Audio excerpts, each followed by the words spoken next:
Bismillahirrahmanirrahim. Assalamualaikum warahmatullahi wabarakatuh.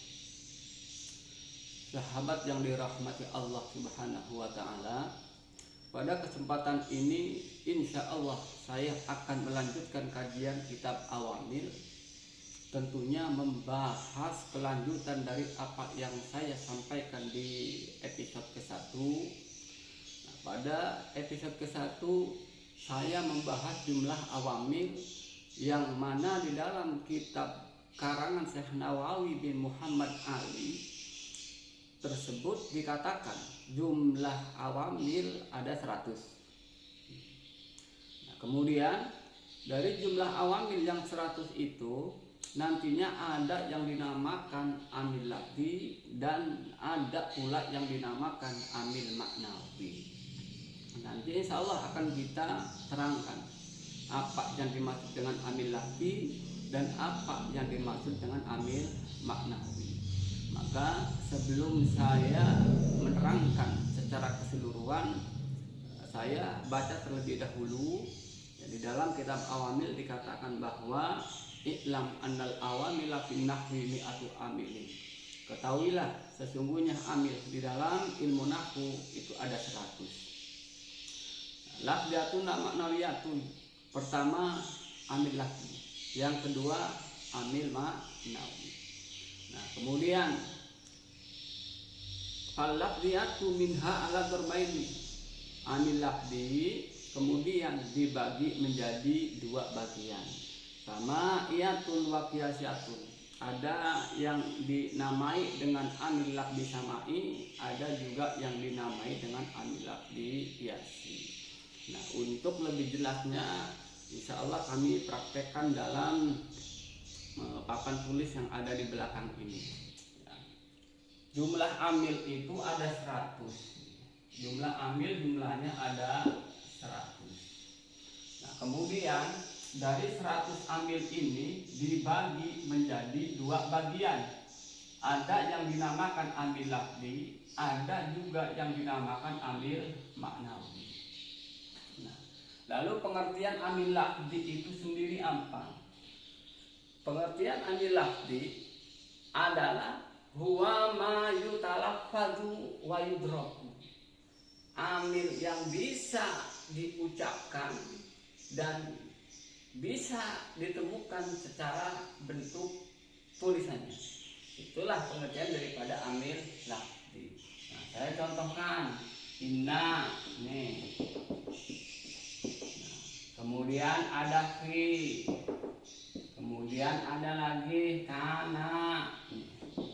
Nah, ini semua termasuk contoh daripada amil lafzi. Nah, kenapa kok disebut amil lafzi? Karena inna ini bisa diucapkan inna. Kemudian fi juga bisa diucapkan fi. Kana juga bisa diucapkan kana. Karena bisa diucapkan itulah disebut dengan amil lafzi. Dan secara bentuk tulisannya juga ada inna fi kana. Nah, kemudian kita gabungkan, karena tadi apa yang saya sampaikan, jumlah amil ada 100 dibagi 2, ada amil lafzi, ada amil maknawi. Kemudian amil lafzi dibagi 2, ada amil lafzi samai, ada juga amil lafzi qiyasi. Lalu kita bahas pengertian daripada amil lafzi samai. Di dalam kitab Awamil dikatakan huwa ma yutawaqqafu amaluhu ala sabilis samai. Jadi yang dimaksud dengan amil lafzi samai adalah amil yang diperoleh melalui proses pendengaran dari orang Arab. Maksudnya bagaimana? Amil yang diperoleh melalui proses pendengaran dari orang Arab. Saya contohkan begini. Kemudian ada juga fi. Ya, saya contohkan. Fi ini termasuk amil lafzi juga. Ya, lafzinya adalah amil lafzi samai, bukan amil lafzi qiyasi, tapi amil lafzi samai. Nah, fi ini amil. Kalau amil pasti dia punya makmul. Artinya setelah lafaz ada kalimat yang jatuh setelah fi, berarti dia harus huruf akhirnya harus diberikan harokat pula. Lalu harokatnya apa? Kira-kira lafaz yang jatuh setelah fi harokatnya jer.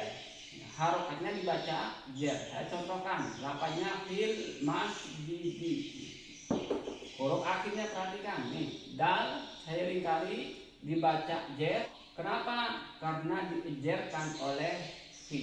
Nah, dari mana kita tahu fi itu amalnya mengejarkan pada kalimat isim yang jatuh setelahnya? Nah, itulah yang disebut dengan sama'i. Artinya kita mengetahui amal-amal amil tersebut itu melalui proses pendengaran dari orang Arab. Kemudian kita masuk pada pembahasan yang kedua, yaitu amil lafzi qiyasi. Nah, pengertian amil lafzinya sama tadi, ma yutalafadu wa yudroku, lalu disambungkan dengan amil lafzi qiyasi, disambungkan dengan kata-kata qiyasi. Artinya qiyasi itu ma ukhida qiyasan,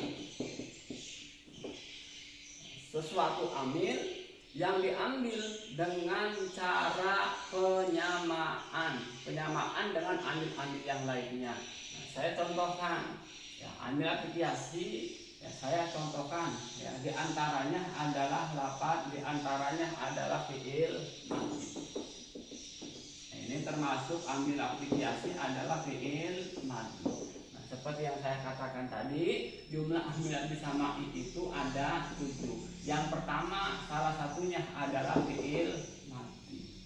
Nah, fiil madhi itu adalah kata kerja yang menunjukkan waktu lampau atau waktu yang sudah dilaksanakan, ya, sudah dilakukan.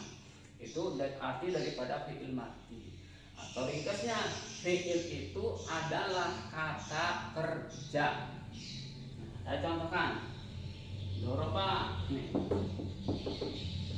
Artinya dia memukul.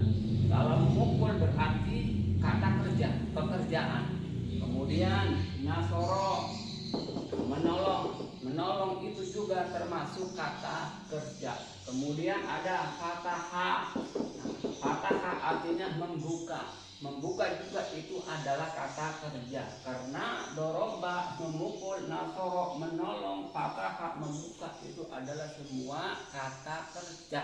Atau disebut dalam bahasa Arabnya disebut adalah kalimat fi'il. Nah, disebut dalam bahasa Arabnya adalah kalimat fi'il. Nah, kemudian doroba ini adalah kalimat fi'il. Nah, maka setiap fi'il pasti dia punya amal. Seperti yang saya katakan tadi, fi'il itu adalah amil. Kalau amil berarti dia punya amal. Lalu amalnya fi'il itu apa? Amalnya fi'il itu tergantung kita lihat apakah fi'ilnya itu muta'addi, apakah fi'ilnya itu lazim. Nah, kalau fi'ilnya muta'addi, karena fi'il dibagi menjadi dua, ada fi'il muta'addi, ada juga fi'il lazim. Nah, fi'il muta'addi adalah fi'il yang dia butuh terhadap fa'il dan juga ada maf'ul bihnya. Saya contohkan. Saya contohkan yang muta'addi, doroba. Jadi rumusnya dulu. Saya jelaskan rumusnya. Setiap fi'il pasti ada fa'il. Kemudian ada maf'ul bih. Kalau ada maf'ul bihnya berarti dia termasuk fi'ilnya muta'addi. Contohkan doroba, Zaidun, Amron. Artinya Pak Zaid telah memukul Pak Amr. Nah, pada lafaz doroba jadi Amron, perhatikan ada lafaz doroba ini disebut kalimat fi'il atau disebut kata kerja dalam bahasa Indonesianya. Nah, setiap kalimat fi'il pasti dia butuh terhadap, setiap fi'il pasti butuh terhadap fa'il. Nah, fa'ilnya itu harus dibaca rofa. Nah, yang merofakan fa'il siapa? Ya fi'il itu. Yang merupakan fa'il Zaidun ini siapa? Ya doroba, fi'ilnya ini. Nah kemudian karena di sini ada lafaz yang dibaca nasab setelah fi'il fa'il, atau disebut dengan maf'ul bih, dibaca nasab. Nah, yang menasabkan amron siapa? Doroba, fi'ilnya, ya kan? Berarti Zaidun amron dibaca rofa Zaidun karena dirofakan oleh lafaz doroba, kedudukannya dia menjadi fa'il. Amron dibaca nasab karena kedudukannya maf'ul bih, yang merofakan Zaidun doroba, yang menasabkan amron adalah doroba. Berarti Zaidun ma'mul doroba, amron ma'mul doroba. Dorobanya disebut dengan amil karena setiap amil pasti dia punya amal.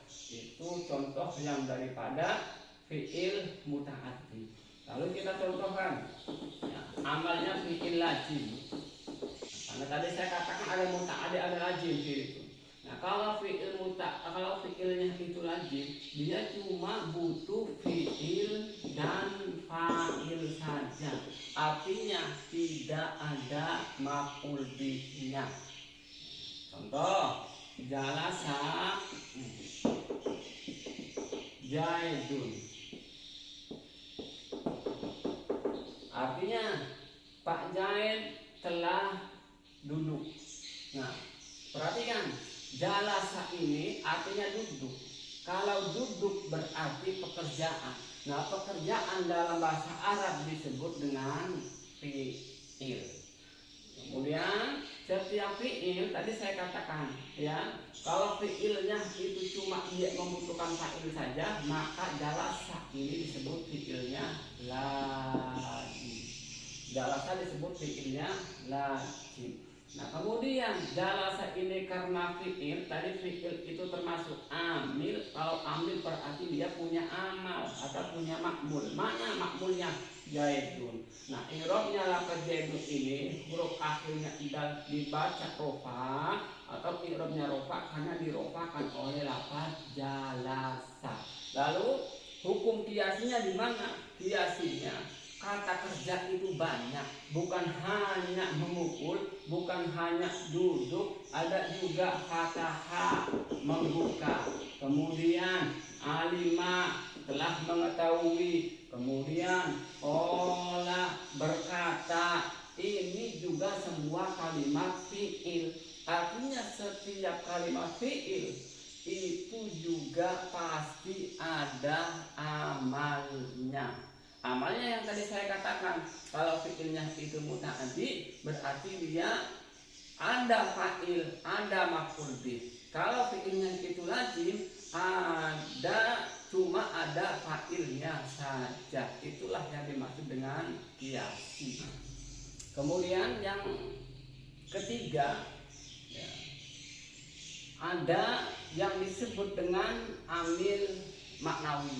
Jadi amil maknawi itu pengertiannya huwa ma la yutalaffaz wala yudraku. Amil yang tidak bisa diucapkan dan tidak bisa ditemukan secara bentuk tulisannya. Nah, berbeda pengertiannya dengan amil lafzi. Kalau amil lafzi itu amil yang bisa diucapkan, maka amil maknawi amilnya tidak bisa diucapkan. Kalau amil lafzi itu secara bentuk tulisan amilnya ada, maka amil maknawi itu secara bentuk tulisannya tidak ada. Saya contohkan perbandingannya ya, dengan amil lafzi dengan amil maknawi ya. Saya contohkan amil lafzi terlebih dahulu ya, seperti tadi contohnya koma Zaidun.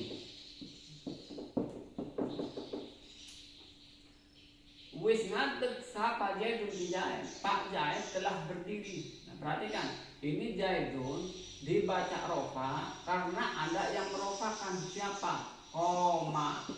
Karena koma adalah fi'il, pasti fi'il butuh terhadap fa'il, maka Zaidun menjadi fa'il daripada lafaz koma. Nah artinya yang merofakan lafaz Zaidun adalah fi'il, yaitu lafaz koma. Artinya fi'ilnya ada. Inilah koma disebut dengan amil lafzi. Lalu amil maknawi. amil yang tidak bisa diucapkan dan tidak ada bentuk secara tulisannya. Contohkan biasa yang masuk pada mubtada. Contoh, Zaidun qaimun.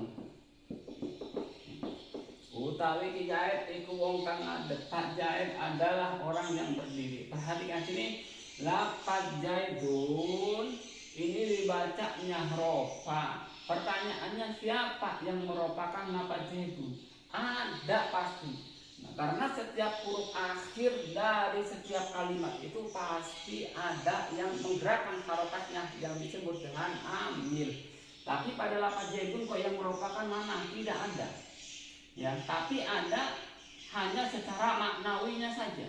Secara lafziahnya, secara apanya tidak ada. Berbeda dengan lafaz Zaidun ini. Sama-sama Zaidun dibaca rofa, ini dibaca rofa. Zaidun dibaca rofa, ini yang di atas koma Zaidun ini yang meropakan adalah koma. Tapi Zaidun yang di bawah ini dibaca rofa, ada yang meropakan, tapi yang meropakannya itu amilnya tidak ada secara tulisannya. Maka disebut dengan amil maknawi. Atau kita sebutkan Zaidun yang merupakan adalah amilnya ibtidah. Ya, amilnya adalah ibtidah.